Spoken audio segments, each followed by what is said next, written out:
Na nossa primeira aula sobre Grécia, a gente entendeu a importância do relevo montanhoso para a formação desse povo, né? Por que isso, Pro? Porque você percebeu que os grupos que formaram os gregos, eles, ao longo dessa história, eles acabaram se isolando, como você está vendo na setinha. E as montanhas, né, esse relevo extremamente montanhoso, eu não estou falando de um morrozinho que você passa, que você sobe ele em 10 minutos, tá? Eu estou falando de alturas consideráveis. Portanto, esse bonitão que está aqui está isolado. E esse bonitão que está aqui está isolado, tá?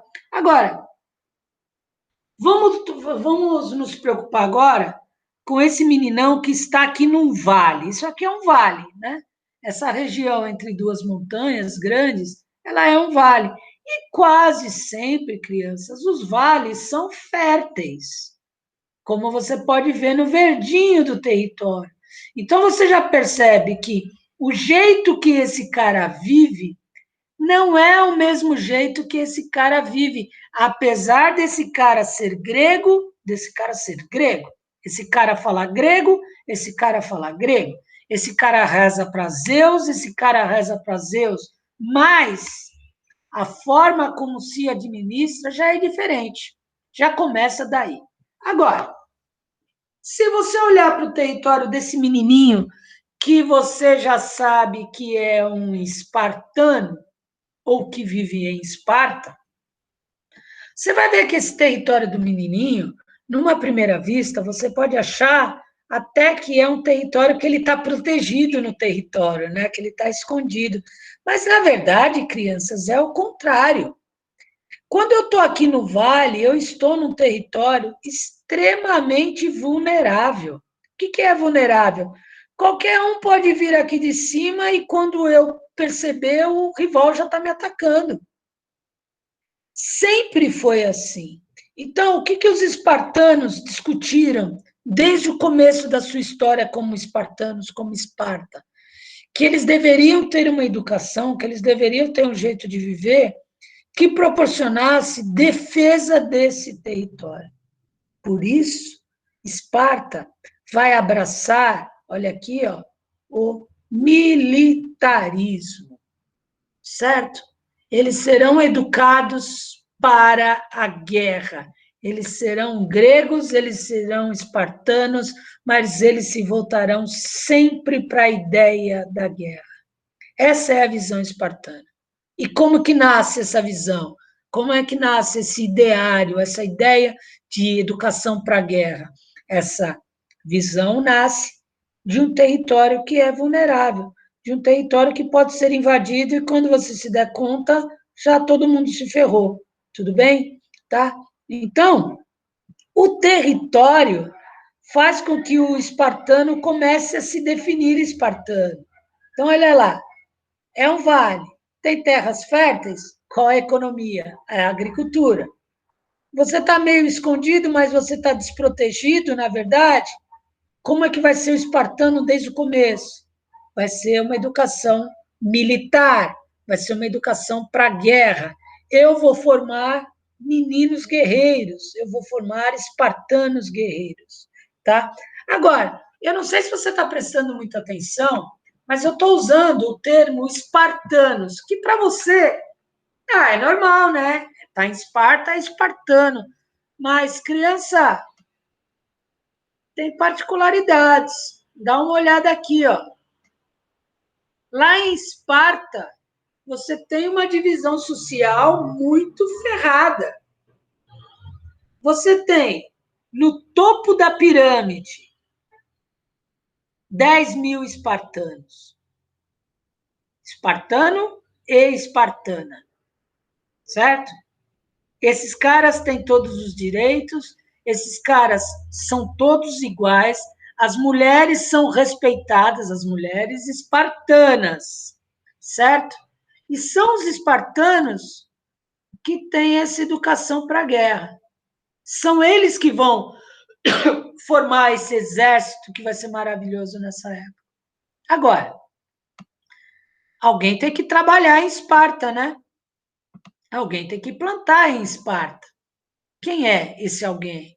São as pessoas que estão na classe social dos periecos, que são os camponeses, tanto homens quanto mulheres. Então, tem diferença falar mulheres de Esparta, porque quando você fala mulheres de Esparta, você está falando da espartana, da perieco e da ilota, que é escrava. Quando você fala as espartanas eram iguais aos homens espartanos, eu estou falando desse grupo social. Presta atenção nisso, tá? Isso é bem particular. A espartana é uma mulher diferente de todas as mulheres do mundo antigo, tá? Todas as mulheres do mundo antigo, elas são oprimidas, elas são exploradas pelos homens, tá?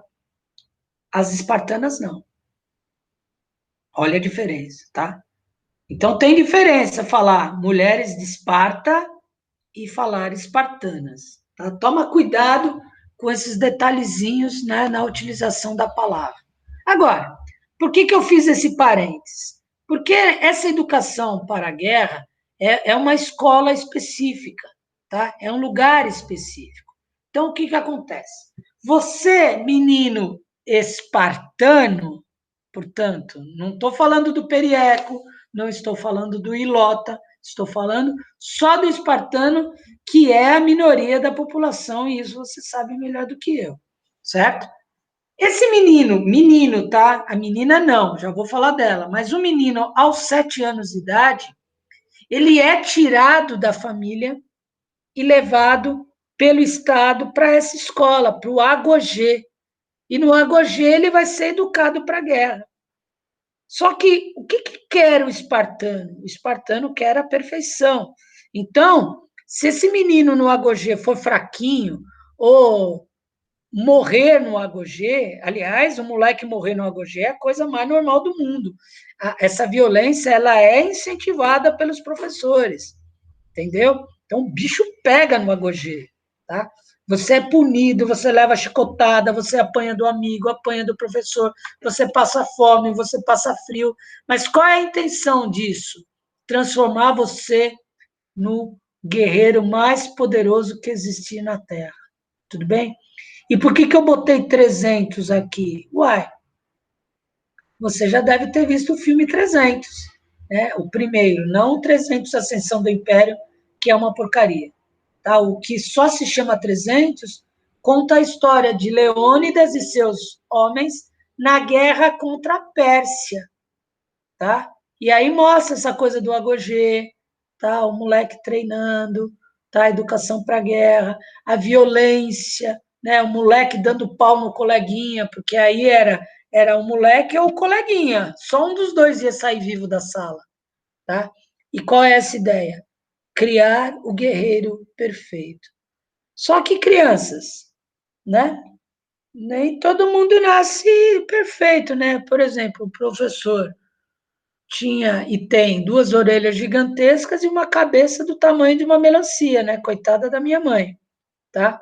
Agora, se eu tivesse nascido em Esparta, eu tinha me ferrado, né? Porque se eu fosse cabeçudão, ia mostrar para os caras que eu tinha alguma deficiência.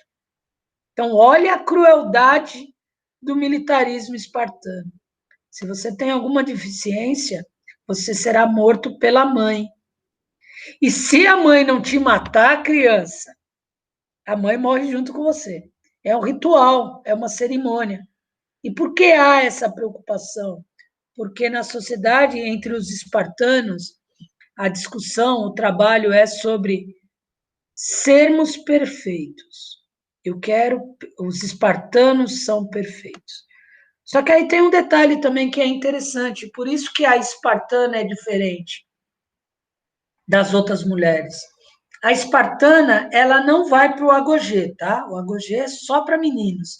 Mas a menina espartana, ela é treinada para a guerra também.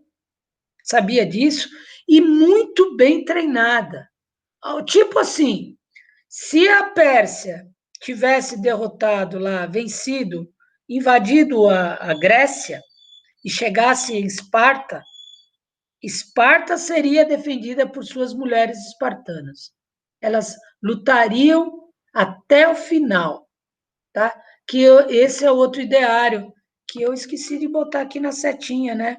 Morrer no campo de batalha, tá? Essa é a honra, esse é o desejo espartano, morrer, né, como um herói no campo de batalha, né? O espartano não quer ter vida longa e morrer de velho, entendeu? Não.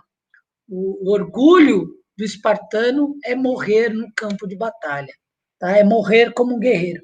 Tanto é que os espartanos iam para a guerra cantando, cantando mesmo, cantando, dançando, fazendo piada um com o outro. Enquanto os outros povos vão para a guerra, né, com aquela tensão, né? É guerra, né, crianças? Por favor, né? Os espartanos iam como se for, como a gente ia ao shopping, sabe? Se divertindo, lá, tá? Esse é o espartano, né? E no campo de batalha, o espartano também tinha um ideal. Não tem prisioneiros de guerra.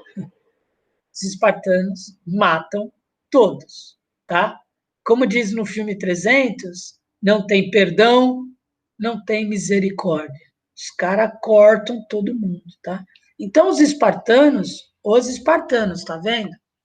Perieco é o camponês e Lota é o escravo. Então, os espartanos, eles são muito temidos, tá? Mesmo os persas tendo muito mais soldados que os espartanos nessa batalha, os persas suaram para ganhar de Esparta, tá? Depois a derrota de Esparta uniu toda a Grécia, mas isso eu falo na aula da semana que vem. Tudo bem? Tá? Outra curiosidade sobre Esparta é que em Esparta, nós temos dois reis. Você tem um rei que cuida só da religião, isso aqui é um aspecto religioso, e você tem o rei da guerra, né? Se você assistiu o filme 300, você vai conhecer o rei Leônidas, tá? Ele é um dos dois reis de Esparta, tudo bem?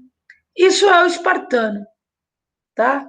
É uma identidade extremamente radical, só que eu já posso te adiantar que se você comparar com os atenienses, é completamente diferente.